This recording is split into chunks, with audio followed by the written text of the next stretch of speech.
আসসালামু আলাইকুম বন্ধুরা, তোমরা সবাই কেমন আছো? তো আমি আজকে আবার রওনা দিতেছি। একটা শোরুম উদ্বোধন হয়ে গিয়েছে, আমি একদমই যাইতে পারিনি। ওইটার উদ্দেশ্যে আমি সুন্দর করে রেডি হয়ে রওনা দিয়ে দিলাম। কথায় আমি হাঁটতেছি কিন্তু একটা গাড়িও পাইতেছি না, এত পরিমাণ বিরক্তি লাগছে এই রাস্তায়। আর আমি এমন একটা এলাকায় থাকি, ওইখানে গাড়ি একদমই পাওয়া যায় না। তোমরা প্রতিনিয়ত আমার যারা ব্লগগুলো দেখো তারা অবশ্যই বুঝতে পারো। আর দেখো আমি কি পরিমাণ ঘামিয়ে গেলাম, রুমাল দিয়ে একদমই মুখটাকে ভালো করে মুছতেছি। তো আলহামদুলিল্লাহ ফাইনালি একটা গাড়ি পেয়ে গেলাম, সিএনজি। তো ওইখানে বসে আমি রওনা দিয়ে দিলাম। যদি বিশ্বাস করতো, এইটা তো একটা ঝামেলা, আমাদের চট্টগ্রাম বাজার প্রতিনিয়ত জাম লেগেই থাকে। তাও কি করব, ড্রাইভারকে আমি টাকা দিয়ে সোজা গাড়ি থেকে নেমে গেলাম, হাঁটা শুরু করে দিলাম আমাদের নিউ মার্কেটের দিকে। আর তোমাদেরকে একটা কথা বলে, তোমরা দ্রুত আমার চ্যানেলটি সাবস্ক্রাইব করে আমার পাশে থাকতে পারো। আর দেখো এখানে নিউ মার্কেটে বিরাট বড় একটা ঝগড়া হয়ে গেল। তারপর আর কি, মানে নোয়াখালীর কি এক অবস্থা তোমাদেরকে বলবো কি। তারপরে ওইখানে ঝগড়া দেখে আলহামদুলিল্লাহ আমি আমার ভাইয়ের কাছে চলে আসলাম। এসে ওনার সাথে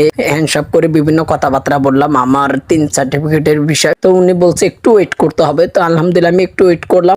তারপরে কাগজটা নিয়ে সোজা উপরে দোতলায় শোরুম উদ্বোধন হয়েছে যেই জায়গায়, ওই জায়গায় আমি সোজা চলে আসলাম। এসে হুজুরের লাগে কথাবার্তা বললাম। বলছে আমি কেমন আছে, তো আমি বললাম আলহামদুলিল্লাহ, আপনি তো শোরুম উদ্বোধন করছেন, আমি তো আসতে পারিনি। তো বিভিন্ন কথাবার্তা বলছে। তো বিভিন্ন স্যান্ডেল গুলো দেখলাম, দেখে প্রচুর পরিমাণে ভালো লাগছে। আর ওনাকে জিজ্ঞাসা করলাম শোরুমটা বা কিরকম বা কি আসো বিষয়, মানুষ আসলে ডিসকাউন্ট পাবে কিনা। তো উনি বলছিলেন একদমই ভালো মানের কোয়ালিটি জুতা আছে, তুমি চাইলে ট্রাই করতে পারো। তো কম দামি যেগুলো ওগুলো আমি ট্রাই করলাম। তো আলহামদুলিল্লাহ প্রচুর পরিমাণে ভালো লাগছে। তো আজকের ভিডিওটা এরকম, তোমাদের কাছে কিরকম লাগছে তোমরা অবশ্যই বলবে আমাকে।